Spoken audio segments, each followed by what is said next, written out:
Hello, I'm Dr. Jody Reed. In this series, we explore the brain, behavior, and mental health. Let's begin by grounding ourselves in a simple but important idea. When we study the brain, we're not just memorizing structures. We're trying to understand how structure gives rise to behavior and why disorders of the brain appear as changes in thought, emotion, and action. That's what functional neuroanatomy is about. It connects anatomy to psychology and biology to lived experience. Before diving into specific brain systems, it helps to briefly step back and look at the brain through an evolutionary lens. There's a common assumption that the human brain is somehow uniquely superior, but when we look closely, that idea starts to soften. As you can see here, when we place humans on an evolutionary tree alongside other vertebrates, fish, reptiles, birds, rodents, primates, we're not standing apart from nature. We're embedded within it. The human brain did not appear out of nowhere.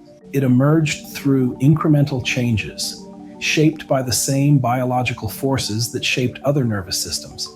This matters clinically because it reminds us that many brain mechanisms we study today are deeply conserved. Now, let's address a second assumption, that bigger brains automatically mean superior function. If you look at this graph here, you'll notice something interesting. As brain volume increases across mammals, cortical surface area increases too, but not in a way that makes humans exceptional.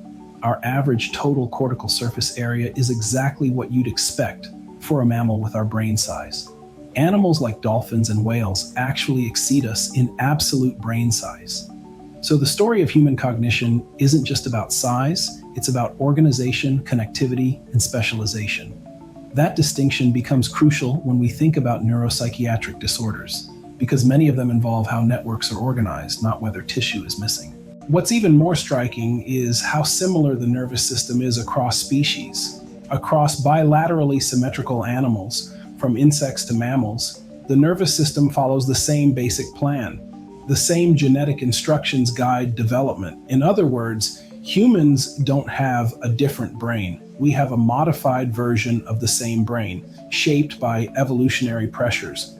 This shared blueprint helps explain why animal models are often useful in neuroscience and also why they sometimes fail. Understanding this shared biological foundation helps us see neuropsychiatric disorders not as personal failures, but as disruptions in deeply conserved systems. In the next video, we'll look at how this organization appears within the spinal cord and brain itself.